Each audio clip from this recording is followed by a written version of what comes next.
There we go. All right. So, my goal today, hopefully, we'll see how far along I get into the lesson, but I have a lot to cover today if I'm going to achieve this goal. But my goal today is to finish section one so that next week we pick up on how we started recognizing the canon. And so I think that's it's an interesting part that most people that's what they're excited about. They want to know about the Apocrypha and things of that nature. And so we're going to work towards that goal today. So I'm going to do a brief review. I'm not going to cover a lot because we were still kind of in types of writing material last week.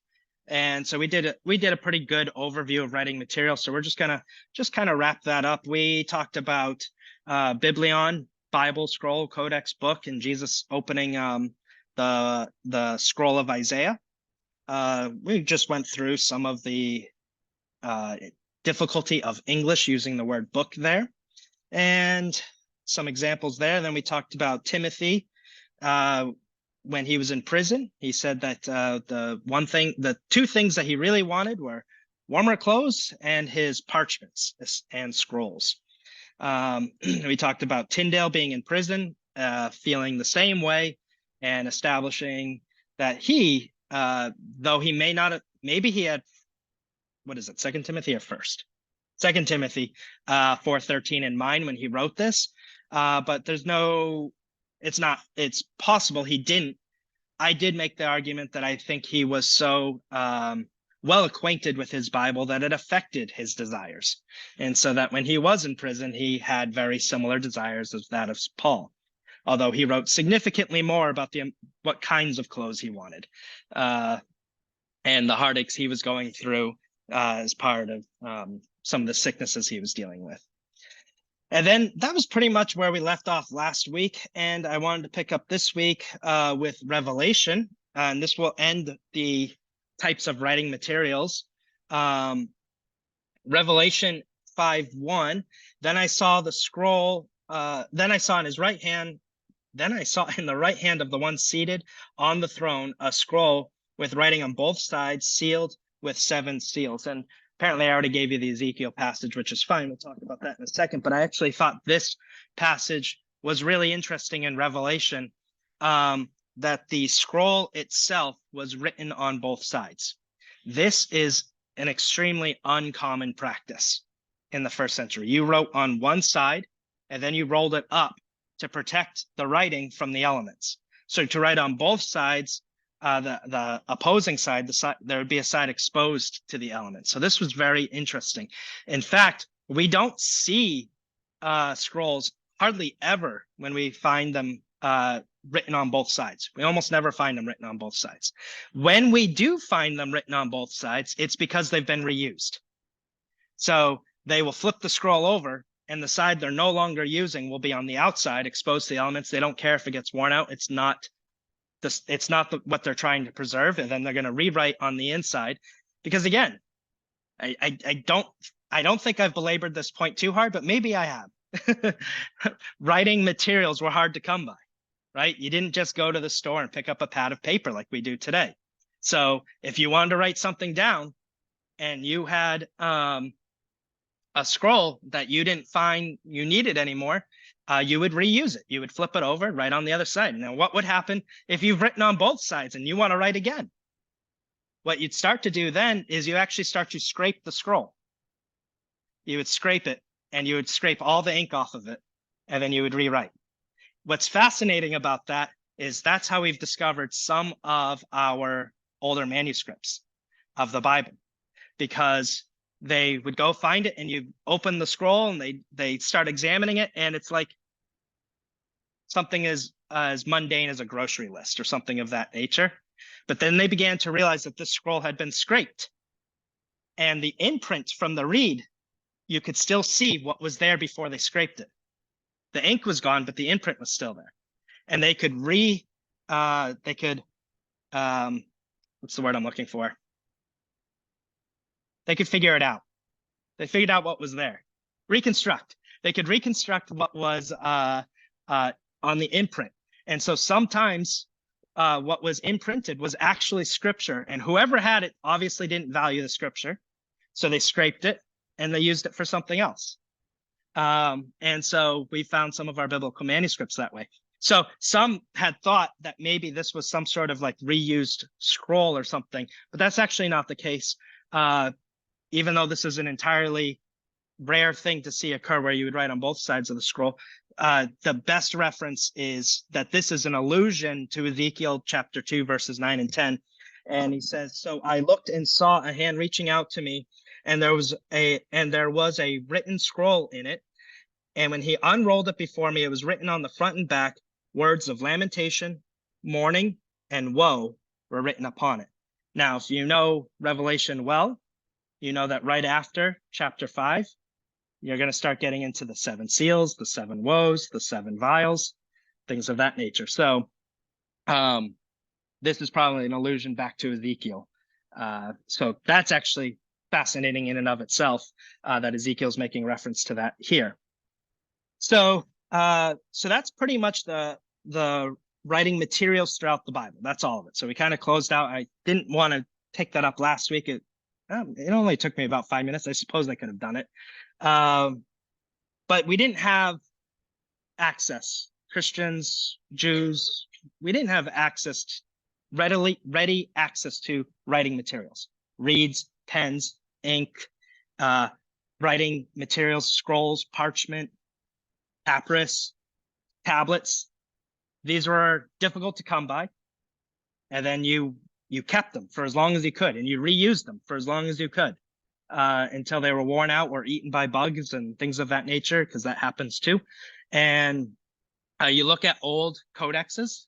Actually, if this is another interesting thing, if you look at old codexes, you'll find holes that go all the way through the Bible from worms eating the parchment, the leather as they work through it. And so you can actually follow the trail through every page. That's the very old ones. So there was no such thing as an average person owning a book or something of that nature. That was not going to be the case, that the average person would have a book or a Bible. And so one of the things that becomes interesting when you start realizing this, we talk about literacy rates a lot. We talk about how, like, oh, our world is so much more literate today than it was even just 500-600 years ago. Well, there's a good reason for that. There's no reason for you to even be literate if you don't have access to books, right? If books were expensive and hard to come by and hard to make, there would be very little reason for you to even be literate. But when the printing press comes along and makes it possible for the common person to own books, the need for literacy skyrockets. And who's driving that force? Well, it's Christians. They want the Bible in everybody's hand. We got a printing press. We've made Bibles cheap now. Maybe inexpensive is the better word. And we've made Bibles inexpensive, and now it's starting to become, I risk discrediting myself a little bit because I don't have the number in front of me. And I'm also getting ahead of myself, but I just want to drive this point home. When Wycliffe writes his English translation, don't quote me on this because I need to go back and reference it. But when Wycliffe writes his translation of the Bible into English for the first time in the 1400s, so remember that, 1400s, the cost of a Bible, I believe, was something, it's astronomical, so don't quote me. If I'm wrong, I'll correct it later, don't worry. But I think it was like 20 years' salary.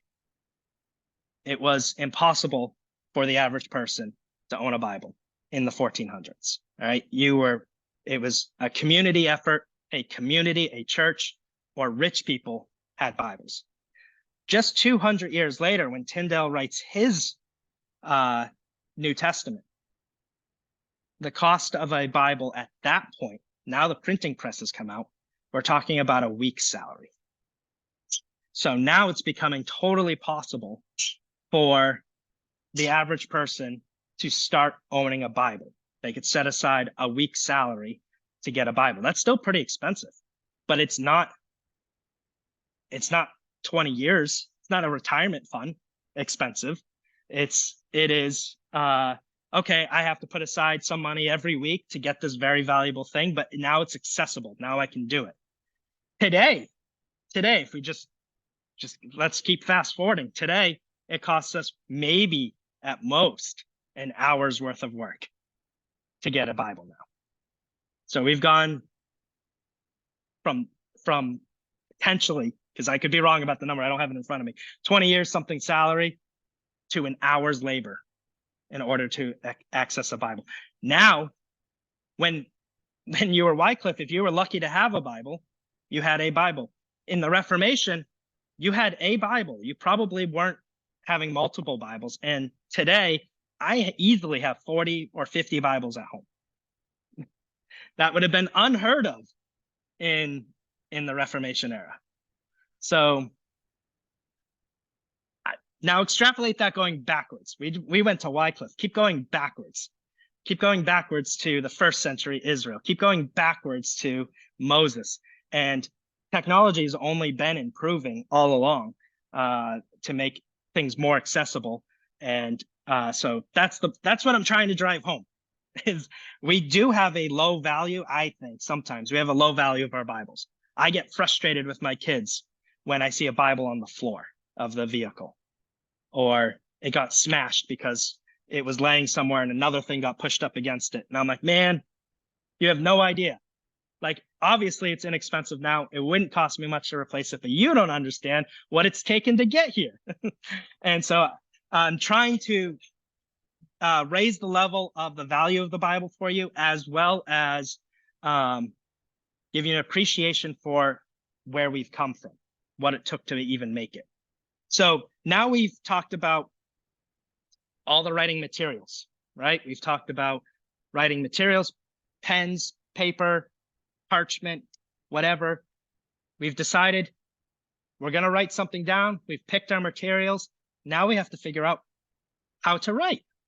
That's the next thing. So that we talk about how languages develop. So there are different writing systems. Most writing systems are broken down into one of three categories with some subcategories, and these categories also overlap with each other. But these are the three main distinct categories of writing systems. So we have logographic,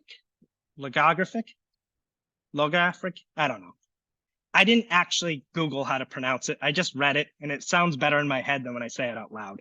So logographic, I'm not going to say this a lot, thankfully, because we're not going to use this one, is primarily the types of writing systems you're going to see in Chinese or in hieroglyphics, right? It's where one particular symbol can make up an entire word or sentence. You get an entire concept in one, what do they call it? It's a symbol. In one symbol, you get an entire concept. All right. And so that's one type of writing system. Then you get syllabic. Syllabic writing systems are kind of in the sense that they have combinations of sounds put together in one symbol. So I was talking about this with my dad yesterday, trying to get an understanding of it. And he was like, so like is two sounds, but it's one symbol for that sort of, for that combination of sounds. So it's syllabic. So you would have whole syllables. That's why it's called that. Whole syllables would be represented by a symbol. Okay. And then the last one, the one we're most familiar with, is alphabetic. So alphabetic is where we take each individual sound and we assign it a letter. Okay, so each individual sound gets a letter. That's a little, and then there's overlap between these three different, like cultures use different ones. I think Japanese, for example, uses a combination of this one that I'm not going to attempt to pronounce again, and this one, syllabic. They use a combination of the two. And so they have a pretty efficient writing style between those two. What you're seeing here is Phoenician, one of the earliest forms of alphabetic writing. And then here you're seeing Hebrew. Now, one of the things I want to mention is that the alphabetic system is broken down into two categories. The first category is called Abjad. Abjad. Abjad is a writing system in which they assign a letter for every consonant sound. Vowels aren't included. Okay. And then the second one is called a true alphabet. And that's where they assign a letter to every sound, including vowel sounds. And what they find are most languages, most alphabetic languages start off with just consonants. They start off with just consonants and they move towards adding vowels later as part of their writing system. So if you look at well, we'll get to that. I'm getting ahead of myself. Well, actually, no, I'm not. That's why I think I put it up here. So the Phoenician alphabet was an abjad, and Hebrew in its earliest forms was also an abjad, right? So if you look at, I say earliest forms, we're going to talk about what that means too. This script, this is called square script. This bottom script. I should use my pointer because people don't know what I'm doing online. This is called square script. This is the later development of Hebrew, what we're accustomed to seeing as square script. And these little dots here, this is more modern, as of the 10th century, roughly. And they started adding these, 10th century AD, by the way. They started adding these little dots and dashes. Those are vowels. So prior to the 10th century BC, Hebrew, when it was using the square script, was primarily, well, not primarily, it was exclusively using consonants. Okay, they weren't using any vowel points. That was a later development. And so how does some of this writing language develop? And some of you guys might be familiar with this. I share stuff on like my Facebook page or my Instagram, and I share this type of stuff all the time. So because it's fascinating to me. So you might be familiar with something of this nature. This is how writing languages develop.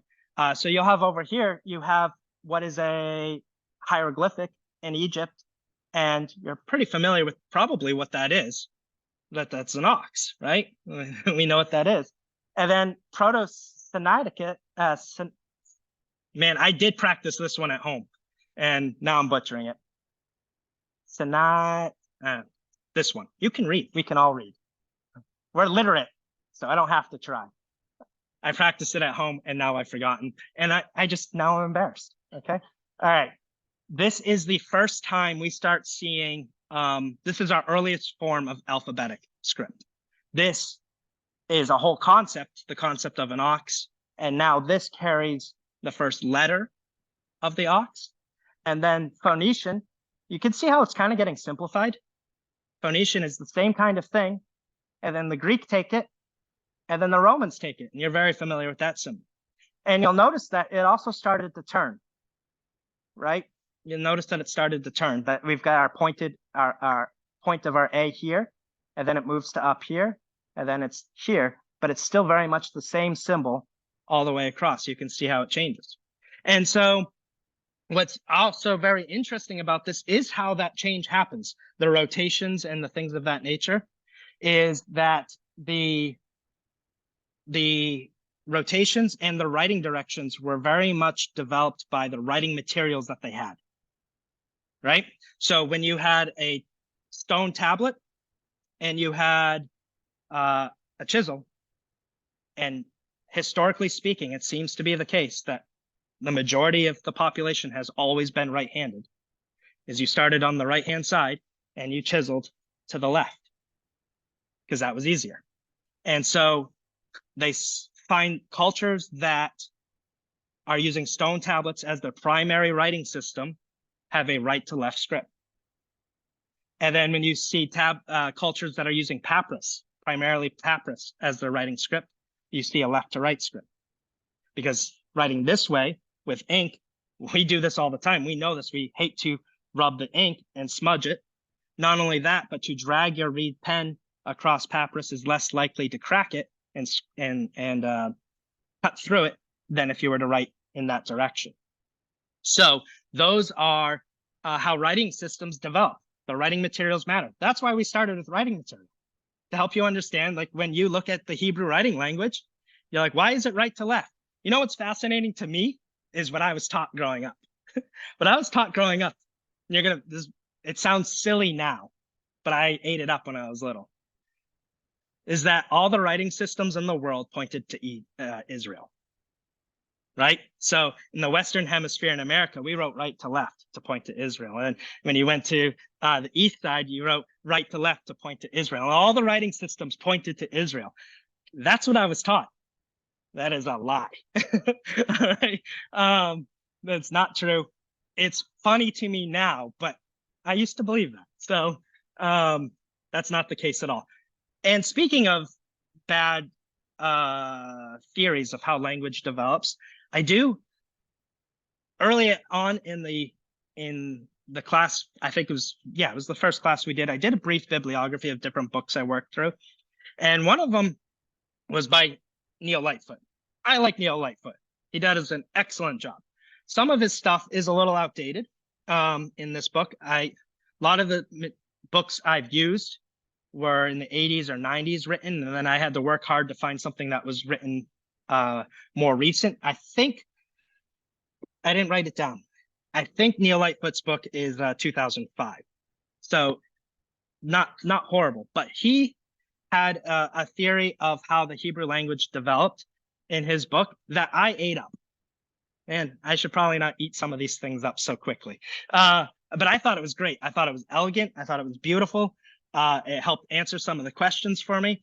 And what he was trying to demonstrate is that you've got down here, you've got Egypt, right? And that's where Moses is. And he's coming out of Egypt. And then he's not quite out of Egypt yet. We're not there. But you got to the east, you've got the Phoenician language happening over here. All right. And then Moses, he comes out of Egypt and he moves to Israel. And he's quite familiar with the Egyptian language, having been there for 40 years and probably being literate because he was royalty and things of that nature. And then, common trade and so on and so forth. And you end up with Moses developing the square script Aramaic. This was sort of a combination of the hieroglyphic and the Phoenician alphabet. And so you get these interesting symbols, but they represent letters. Unfortunately, you know how I said most of these books cover the same material? Like I read a whole bunch of them and they cover the same material. You start to see a pattern. You start to see certain material repeated over and over again. And then you start to wonder, if this is such a good theory, why is nobody else repeating it?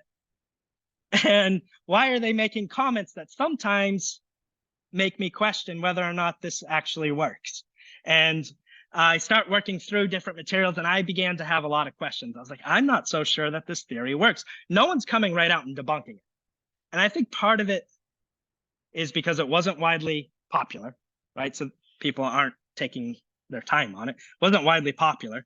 And two, I think we are careful, maybe sometimes too careful, to correct other Christians, right? Especially when we're talking about a book that's supposed to edify Christians, and then you start saying, well, that guy over there kind of got it wrong.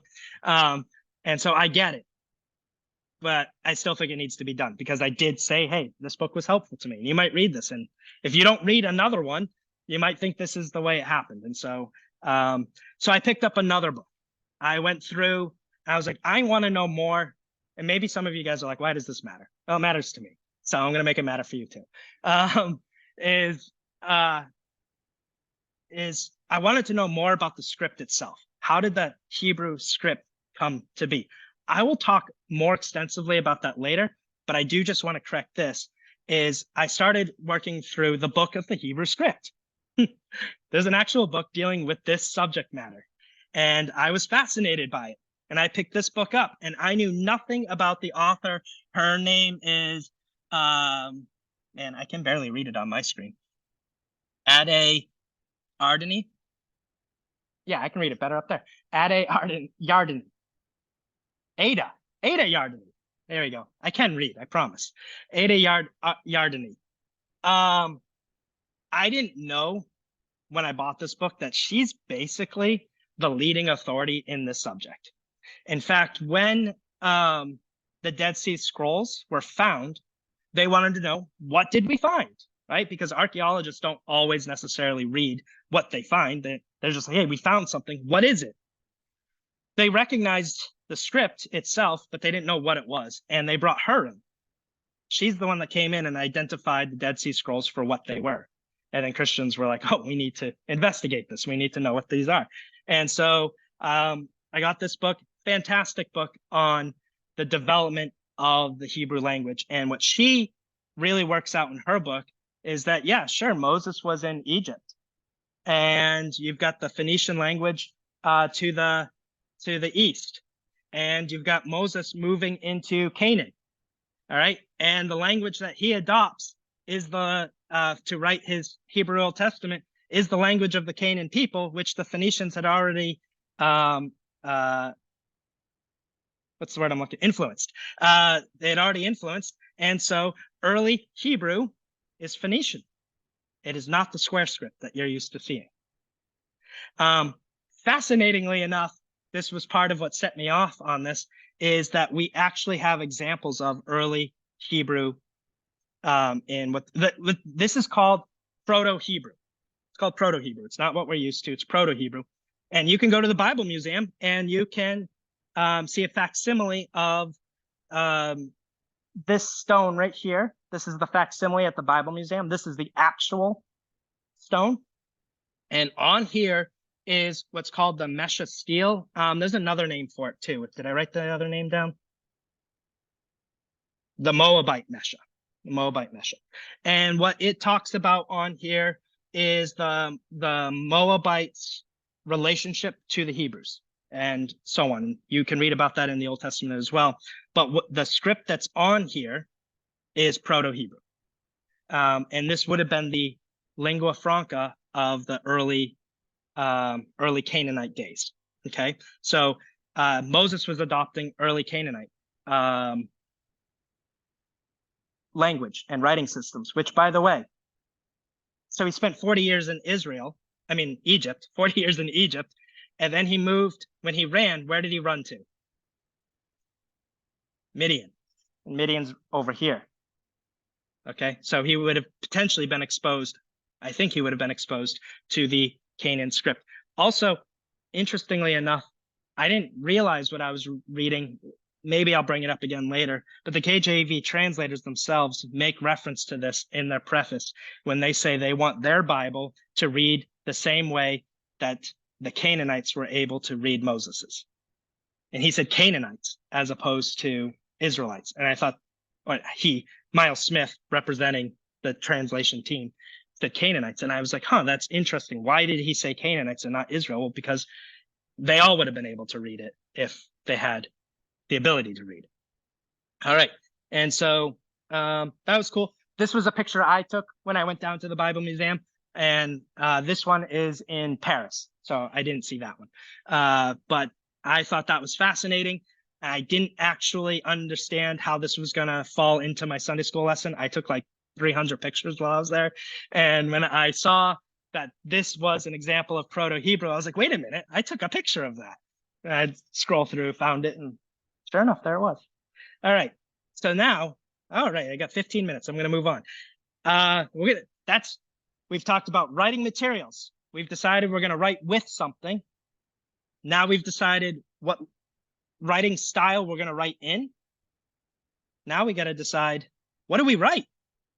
What are we actually going to write? And so the question then becomes, if you're Moses and you're going to write down at least the book of Genesis, right? The book of Genesis, it's a fair statement to make that Exodus, Leviticus, Numbers, Deuteronomy, Moses is an eyewitness for it, right? He's writing about what he's going through. But Genesis is pre-Moses. And so how does Moses know what to write? And remember, we have the no prophecy ever came by the will of man. Instead, men spoke from God as they were carried along by the Holy Spirit. So we have a few options here. How did Moses decide what to write in Genesis? Well, option one, he made the whole thing up. This is a possibility that Moses just made it up. Something like the Book of Mormon. Okay? I'll defend that claim in a different class. The second option, and I know some Christians who believe this, he received special revelation from the Holy Ghost that no one had ever heard before, right? That the Holy Ghost made sure he wrote down exact history. And this is confirmed by his signs and miracles. So the Israelites naturally believe him because they're accompanied with signs and miracles. That's a possibility, but it's not necessary. It's absolutely not necessary. Instead, I think what is more likely is that he received oral preservation of the events and the Holy Spirit made sure he recorded them accurately. So we still see the Holy Spirit's role in this, that he recorded them accurately, but that the events themselves were passed down from Adam to Moses. So Adam was able to tell him what he went through, and Noah and Abraham and Jacob and so on and so on and so on. And they were passing down this story so that when it gets to Moses, it's not new to the people. They've been hearing this story. And so he begins to write it down and they can confirm, yep, that's the story we know too, giving credibility to Moses. Now, the question then becomes, is oral tradition reliable? Is that passing down system of oral story, is that a reliable form of preservation? Well, we've got a couple of arguments against it. We've got the development argument, the argument that as the stories of the Israeli patriarchs were told, fantastic additions were included. And so this would go something to the account of like the fisherman, right? He goes out and he fishes and he catches a big fish. And when he first tells you the story, it's like this big. Like, I caught this really big fish. And then he gets around his buddies and he's like, well, it was this big. And then he gets home and he's telling his kids and it's this big. And the story just keeps growing and becoming more and more fantastical. In fact, actually, I saw this years ago. I found this interesting. I don't know how many people saw the movie Braveheart. I loved that movie when I was a kid. Pretty violent, maybe not for kids, but still enjoyed it. But in that movie, there was a scene where you see William Wallace. He's just kind of like scaling the mountains. And it's a big scenery picture, but it's just jumping from town to town to town in between cuts. And it's showing different people telling William Wallace's story. And it starts off, he's like, one man telling another one that Wallace killed 50 men as if it were one. And the next guy says, 50? I heard it was 100 with his own sword. And then he cut through the English like Moses cut through the Red Sea. And another one just says, it was 200, implying the number had doubled again. And then he says, and I saw it with my own two eyes. And so you see a development of Wallace's legend just in the movie, which actually did occur. That legend does exist. But we recognize it as legend because we actually have eyewitness accounts. That's a separate thing. But the idea here is that maybe Abraham did actually move to a new land, but then the stories about how Sarah gets pregnant and Sodom and Gomorrah and all of these things become large embellishments to the story of Abraham's life and things of that nature. So that's the development theory. Then the next one is the telephone game. A telephone game is one I hear all the time. All right, I hear this far more frequently than I hear the development theory, is that the stories of the Israeli patriarchs were told and people's inability to be accurate skewed the story. So instead of it being intentional legend and creating this embellishment, it was just, hey, we're just incapable of being accurate. We're incapable of being accurate, and the telephone game demonstrates that. And so we do that in like a 30-second game. We demonstrate how inaccurate we actually are at oral preservation. And so let's evaluate these two claims. So let's first just compare the telephone game argument, because I think of the two, it's the easier one to debunk, and it's also the more popular one, which is helpful for us. So the telephone game, how's it work? Well, it's usually transmitted secretly and passed along secretly, right? There's no chance to hear it repeated before passing it along, right? You get to hear it once. You're not allowed to ask, hey, what did you say? Because that defeats the whole point of the game. And then it is designed and intended to have the original message skewed in order to have a good laugh at the end of the game. It is not intended to preserve the the oral message that was given. So how does oral tradition work in spite of that? It says it is transmitted publicly for the whole community to hear. That's how oral tradition. Everyone hears the story. And then it is repeated multiple times for the purpose of memorization. And if someone were to skew the teaching, they have the entire community there that would be able to correct the errors. So it's a community effort. All right. This is completely different than the telephone game. Right. And I hear that one all the time. So here are a few scholars on the subject of oral tradition and whether or not it's reliable. So we've got Professor Craig Blomberg. He says, if you go back 2,000 years, oral tradition was the way sacred beliefs, personal family information, national, tribal, patriotic traditions were passed along. Education was almost entirely done by rote memorization. It was not unusual for Greek school children to have the entire Homer's Iliad or Odyssey committed to memory, or for young Jewish boys to have large parts of the Hebrew scriptures Christians call the Old Testament committed to memory. So this would have been that. And we'll keep going because scholar Tony Lentz, he writes in Orality and Literacy in Hellenic Greek on page 2, he says this: Western academic measurement of success by literacy and printed research colored the expectation of classical scholars as they considered writing in ancient culture. Writing was so important to their world, the scholars, that they assumed it was key to the growth of ancient culture. The assumption extended to theories of great ancient literature. Milman Parry, he's another guy he's referencing here, however, decided to examine the evidence and the assumptions through the eyes of the ancients. Parry strongly challenged the literate preconceptions by demonstrating the possibility of purely oral compositions of literature. He believed, based on new evidence, that the oral tradition had a power and influence that modern print orientations had kept us from appreciating.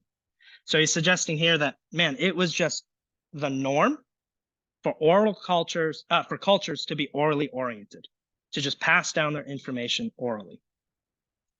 Jonathan Draper says, embedded oral forms and traditions allow people to remember astonishing amounts of material.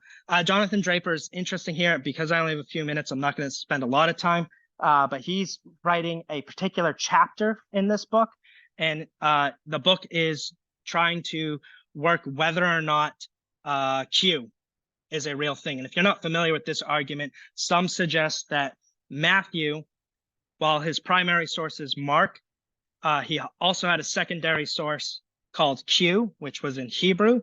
And that's where Matthew gets his extra material that he doesn't get from Mark. Jonathan Draper, I disagree with that whole theory, by the way. I don't think there's any reason to assume Q existed. We have no evidence for Q existing. But Draper is trying to make an argument for the existence of Q, but not in a written format. He's making the argument that it existed in an oral format. And so while his defense for oral tradition, I think, is spot on and really good, his argument for the existence of Q, ultimately, I end up disagreeing with. I don't see any reason to go down that road. As far as I'm concerned, Matthew didn't use Mark. I hold Matthew in priority, not Mark in priority. And I think Matthew just wrote as an eyewitness account that he didn't need another source. He was the source. So I get into that when I defend the New Testament, which, by the way, is most of this oral stuff that I'm pulling from right now is actually from my class when I teach Why Should We Believe the New Testament? So there's going to be a few New Testament references here, but it still applies to the Old Testament because the oral culture was the norm in the Old Testament as it was in the New Testament. All right, Professor Kenneth Bailey, this is a really interesting quote from him because he's talking about present day. Of particular interest to our topic is the word current. We are here observing a community that can create over the centuries and sustain in current usage up to 6,000 wisdom sayings. Other cultures express their cultural values visibly in buildings and monuments. One of the major ways Middle Eastern people express their values is through the creating and preserving of wisdom sayings that are rich and satisfying to them and to anyone who is privileged to participate in that same language and culture. Indeed, our own culture has within it some such wisdom material floating in oral form, such as a stitch in time saves 9. But Middle Eastern society, as we have noted, preserves orally thousands of such wisdom sayings. So thousands. And notice here as well that it's the community that he's making reference to. The community is doing this work. It's not relying upon the work of one person. It's not one person. It's the whole community doing this work together. Josephus said it was not uncommon for the Jewish boy to have the entire Old Testament memorized by the age of 14. That blows my mind. So that's fascinating to me. I'm going to move quickly because I do kind of want to try to get through this. Let's see. Never let loyalty or faithfulness leave you. Tie them around your neck and write them on the tablet of your heart. There are David Carr, who wrote one of the books that I mentioned in my bibliography, The Reconstruction of the Hebrew Text, I think it was called, if I'm remembering correctly.